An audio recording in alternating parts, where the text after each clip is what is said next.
Liquid fund क्या होते हैं, ये किस तरीके से काम करते हैं, लिक्विड फंड के बारे में आज हम आपको पूरी जानकारी देंगे। पर अगर अभी तक आपने हमारे चैनल ट्रेडिंग जर्नी को सब्सक्राइब नहीं किया तो हमारे चैनल को सब्सक्राइब कर लो, ताकि आपसे एक भी वैल्यूएबल वीडियो मिस मत हो। तो चलो देर ना करते हुए वीडियो को स्टार्ट करते हैं। लिक्विड फंड एक तरह का डेब्ट म्यूचुअल फंड होते हैं।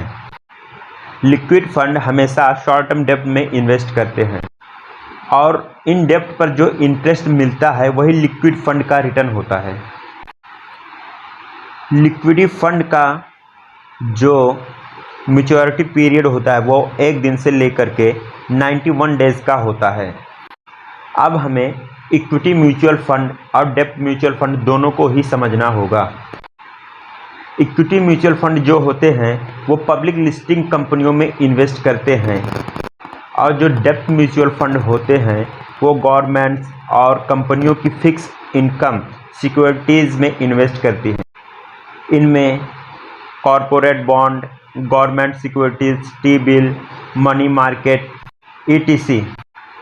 इनमें जो इंटरेस्ट होता है वो फिक्स होता है, जो भी हमें रिटर्न मिलने वाला होता है वो फिक्स होता है। इसलिए इक्विटी म्यूचुअल फंड के कंपैरिजन में जो लिक्विड फंड होते हैं उसमें रिस्क कम होता है, पर इक्विटी म्यूचुअल फंड का जो रिटर्न है वो इनसे ज़्यादा होता है और लिक्विड फंड का जो रिटर्न होता है वो कम होता है।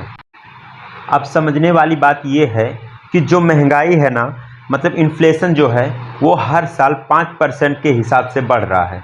और जहाँ पे हम अपना पैसा सेविंग मतलब अकाउंट में रखते हैं, जैसे कि बैंकों में हम सेविंग अकाउंट में रखते हैं, वहाँ पे हमें हर साल का रिटर्न कितना मिलता है, 3 से 4%।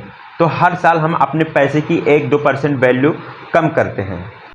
तो सवाल अब ये उठता है कि हमें इस पैसे को कहाँ पे इन्वेस्ट करें जहाँ पे हमारे पैसे की वैल्यू कम मत हो। कैश के तौर पे हम इसे लिक्विड फंड में इन्वेस्ट कर सकते हैं, क्योंकि यहाँ पर जो रिटर्न्स है इसके वो 7 से 8% तक का हमें मिल जाता है, जो कि सेविंग अकाउंट से डबल है।